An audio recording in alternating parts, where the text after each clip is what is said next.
jualan kali kawa.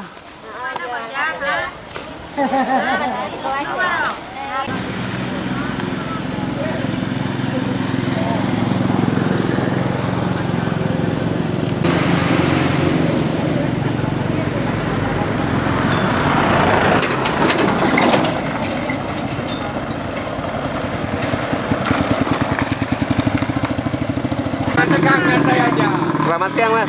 Ya, siang. Dengan siapa Mas? Saya Ahmad. Dengan siapa? Yusuf Yusuf dari mana Mas? dari Tambang Emas. Dari Tambang Mas. Ini kenapa Mas jualan di kebun karet ini Mas? Ya, tadi kan mau jualan di pasaran, tapi pasarnya ditutup. Berhubungnya saya sudah belanja tadi kemarin, uang saya sudah habis ya. Saya terpaksa buka di sini biar dapat nanti untuk belanja sore. Buka dari jam berapa Mas? Ini tadi jam 9 bukanya. Kira-kira tutup nanti? Sampai sore lah mungkin Mas. Mungkin masalahnya cari tambahan kan. Perbedaan berjualan di pasar dengan di kebun ini apa perbedaannya Mas? Oh, jauh bedanya Mas. Kalau di pasar kita kan udah ada langganan. Kalau di sini kan kita ilegal, namanya kan ada orang lewat baru kadang belanja jadi kadang enggak kan gitu. Kira-kira apa harapan Mas ke pemerintah setempat Mas?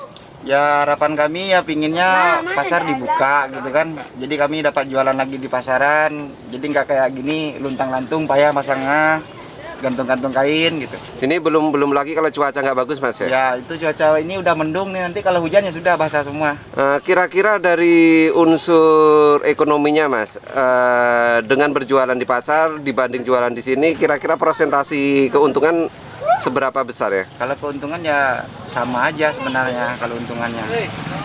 Tapi untuk omset penjualan dalam satu hari Mas? Kalau omsetnya kalau di pasaran lumayan. Nah kalau sini belum ada belum ada yang beli ada, cuman ya satu dua lah. Sementara kalau di pasar? Kalau di pasar mungkin jam segini udah jual beli gitu. Udah jual beli. Iya. Tapi kalau suasananya nyaman di kebun apa nyaman di pasar? Ya jelas nyaman di pasar Pak, pastinya. Oh gitu ya. Iya. Ada pesan-pesan lagi untuk pemerintah setempat? Nggak ada lah, itu aja. Cuman ya kami mintanya pasar dibuka lagi aman kayak biasanya. Kami masalahnya penjualan kain ini cuma yang kita harapkan cuma bulan puasa inilah. Kalau hari-hari biasa kami nggak ada pernah dapat uang masalahnya. Cuman bulan puasa ini kami harapkan. Aturan yang ditetapkan oleh pemerintah setempat Mas, kira-kira bisa Anda patuhi? Mudah-mudahan bisa Pak. Kalau kami dan pedagang sudah kami mematuhi semua, suruh pakai masker kami pakai masker, cuci tangan sudah pakai cuci tangan. Belanja ke bukit kami dilarang, kami nggak belanja di bangku aja. Terus tidak menerima pembeli yang nggak pakai masker? Ya iyalah Pak. Masalahnya dari situnya dari depan aja udah diingatkan orang pembeli itu harus memakai masker dulu. Kalau nggak pakai masker nggak boleh masuk. Terima kasih Mas. Ya. Dengan Mas siapa tadi? Yusuf. Yusuf. Selamat siang Pak. Selamat siang. Ini mengenai pasar tumpah yang ada di kebun karet Pak. Ya ini begini Mas, sebenarnya kami itu memberlakukan penutupan pasar karena sesuai dengan himbauan kami yang kemarin itu pasar ini kan harus berbatas lokal. Ternyata berbatas lokal ini tidak diindahkan.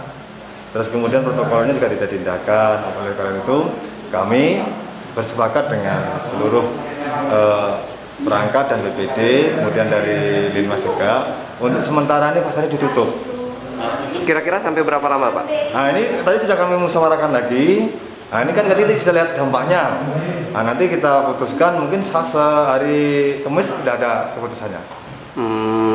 Dari dampak penutupan itu kan banyak masyarakat yang tanpa terkendali karena mereka sudah berbelanja, akhirnya mereka buka lapak di sesuka mereka. Betul. Salah satunya di kebun karet, di kebun sawit, di pinggir jalan. Iya ya. Kira-kira apa pesan untuk mereka Pak? Seharusnya kan dari awal kita sudah menghimbau Mas. Kita mau evaluasi. Ternyata mereka tidak mau taat Mas. Kita sudah dari awal dari hari Selasa yang kemarin kita sudah menghimbau. Tolong ini ditaati dulu, kami mau evaluasi, tetapi pada kenyataannya mereka itu semacam katakanlah berbohong gitu. Padahal kami sudah mengimbau untuk sementara jangan jualan dulu di Tambang Emas untuk yang dari luar ya, karena kita memperlakukan pasar lokal kemarin kan gitu.